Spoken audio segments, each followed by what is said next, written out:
the decision zone. So you'll understand this the more we go here, but decision zone right here, decision zone, right? And just as important is the cemetery. We're going to talk a lot about that today. And we've got our play below the net front where all the goals are scored. Here's all our support areas in the bumper, and then high ice. So biggest thing about why I believe the decision zone's important, it's the next two plays, right? So what we're going to focus on today is like as we're rolling up, I've got options high, I've got options to the bumper, and then I've got rim release options low. Defensively, inside a D-zone coverage, teams are trying to keep you in a quadrant, or best case scenario, keep you on one side of the ice. Offensively, we want to change sides. All right, so there's three moments in the game. We have it, we're trying to possess, we're trying to attack. They have it, more forecheck, more hunt, or a 50-50 race. All right. From an individual standpoint versus team, when we talk about attacking versus possessing as a five-man unit, we want to attack when the other team is vulnerable. We want to possess when they're in their structure. So if I release a puck behind the net, players changing sides with it, and they're 5 on a dice like this or in whatever formation, they are in their structure. So every coach is preaching this. We're not putting hope plays to the middle. We want to continue to possess. When they're vulnerable, we want to attack off a turnover, off of any change of possession. Anytime they're out of their structure, we're attacking. And then the difference with pressure versus containment, just kind of staying inside the decision zone. This goes into our reads on the puck or off the puck.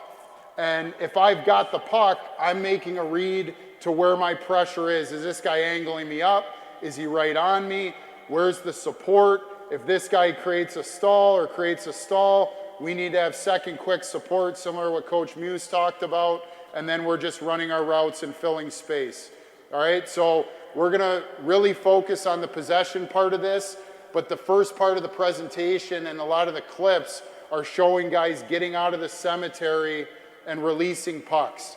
All right, so we earn and extend possession through our hunt and our first touch releases and just having great second man support. All right, this first clip, so 2-on-4 rush, any inverted rush, this would be them being in their structure, so we want to possess. I'd like to see Bordeleau fly through there and push back the D, but number 19, Brisson, makes a good play, cuts back, and off a 2-on-4 rush, we get a high danger chance from here. All right, so shot retrieval goes into the corner, take another stab at it.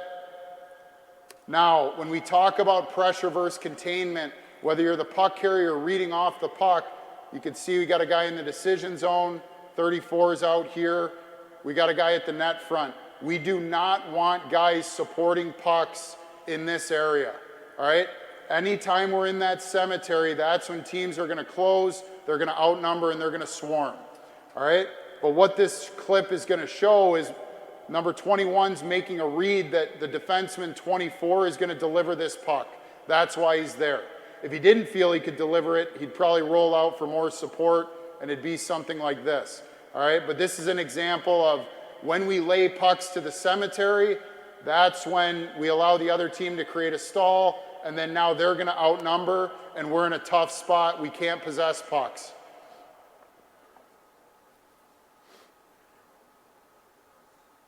Next play, goalie touch, create a turnover. So right away, we're in that cemetery area. They're ready to cut the bottom. Their strong side forwards already cutting the top. Weak side guys protecting the middle. That's that quadrant we talked about. Duker's not going to get all of this, or it might hit the ref, but right now it's the right play. He's trying to rim release out to get into high ice to make the next play. Doesn't work out, so Samoskevich is angling, Duke's hunting, Beecher's reloading. We create a turnover. Again, off the turnover, we're trying to attack. Maybe a little sauce play through the stick. Doesn't work out, but good second man support. Everyone fills space. Now we're into our high ice, right? So one thing in OZP, we could follow our pass, move laterally, weak side D's down, and then we have our bumper, and we have our net front, all right? Denver covers this well with 3 one-on-ones, all right? But at the end of the day, Samo's got free hands at the net. We're looking for a shot tip. And worst case scenario, even if these guys are covered for a split second, we want to create a 2-on-2 at the net front versus a 3-on-3 or a 4-on-4.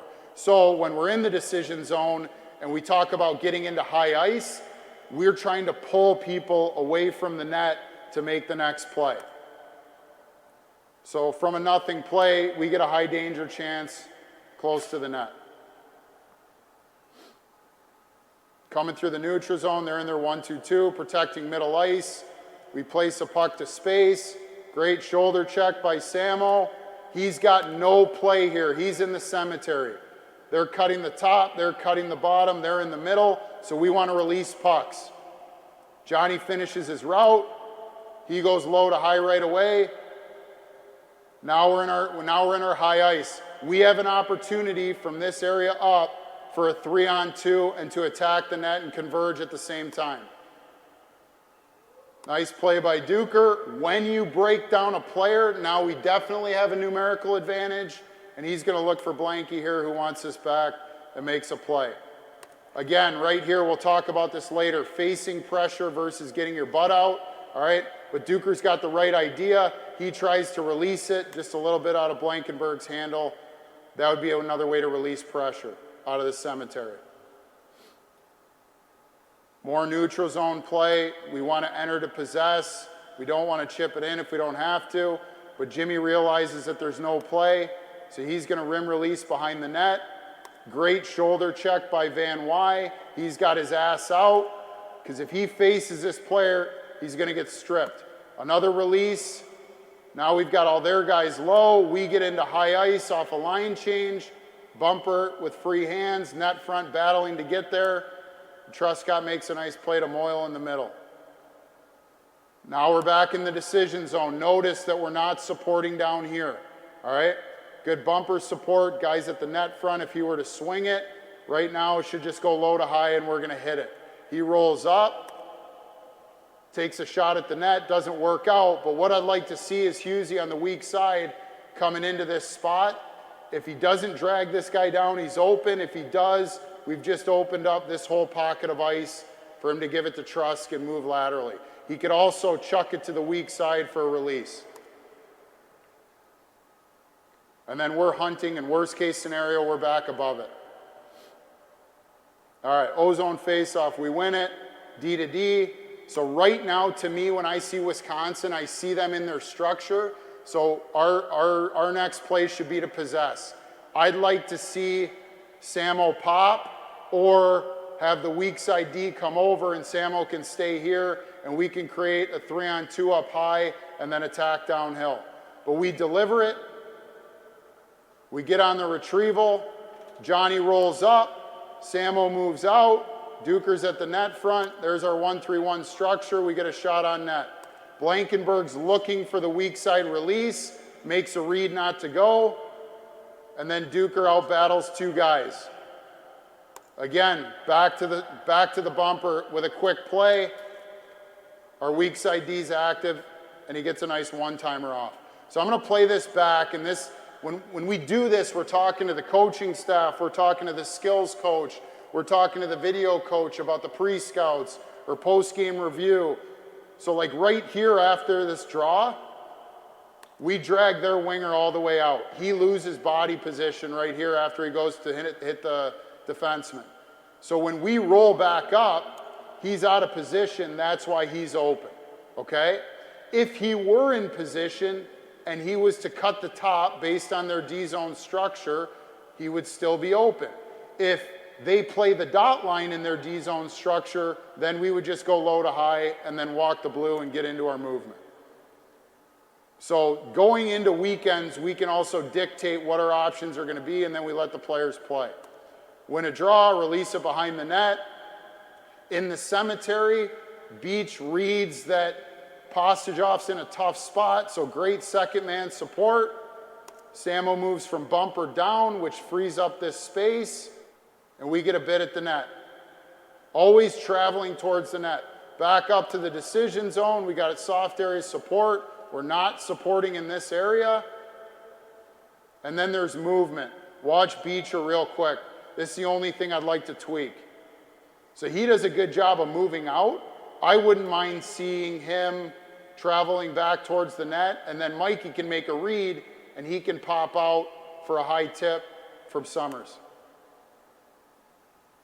But at the end of the day, he breaks his stick. If he gets this through, because of our movement, we've got a one-on-one at the net with this much space.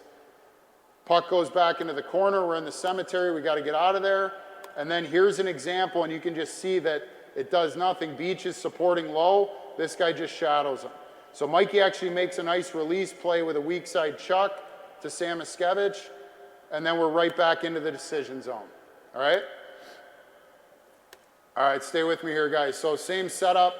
So I'm just big into problem, solution, action plan. So problems just based on the presentation. As a team, we need to score more goals. We don't have an O-zone identity. What are some solutions? Knowledge of how goals are scored. That's what we're going to talk about here with this slide. Then we'll go on the ice. We'll give you the individual skills and the concepts for the puck carrier. That'll be through drill design. Then we're going to give you decision making off the puck for support. That'll be through drill design and kind of the constraints-led approach, and then just problem solving. All this is built through analytics, video, and drill design. And then at the end of the day, we're creating an action plan to create an offensive identity.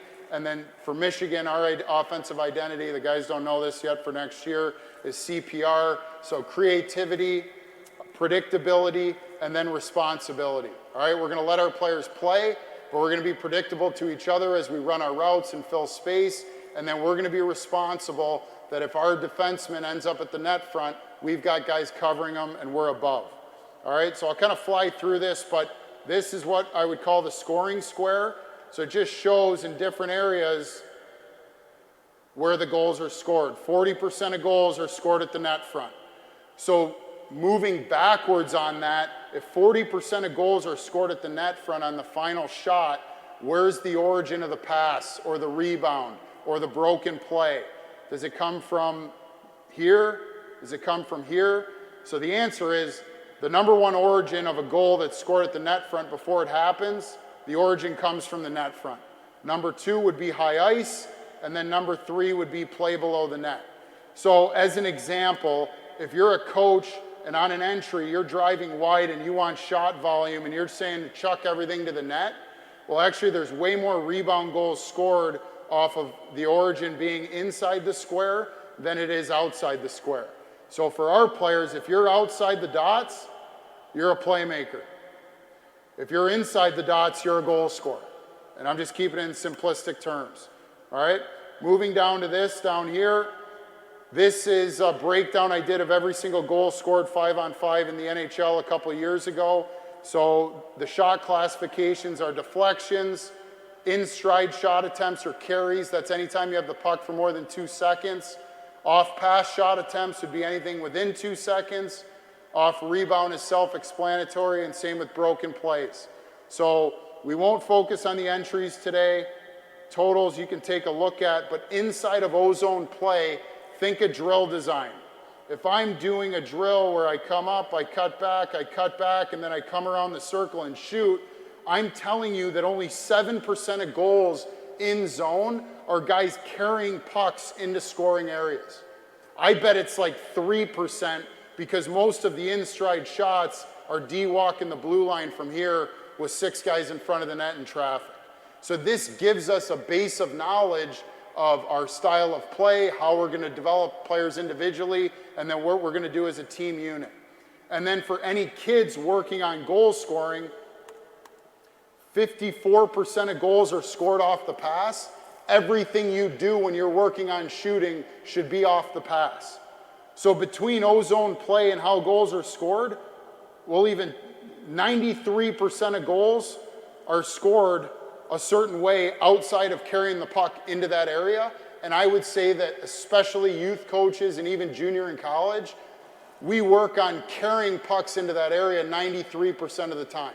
So that needs to be flip-flopped.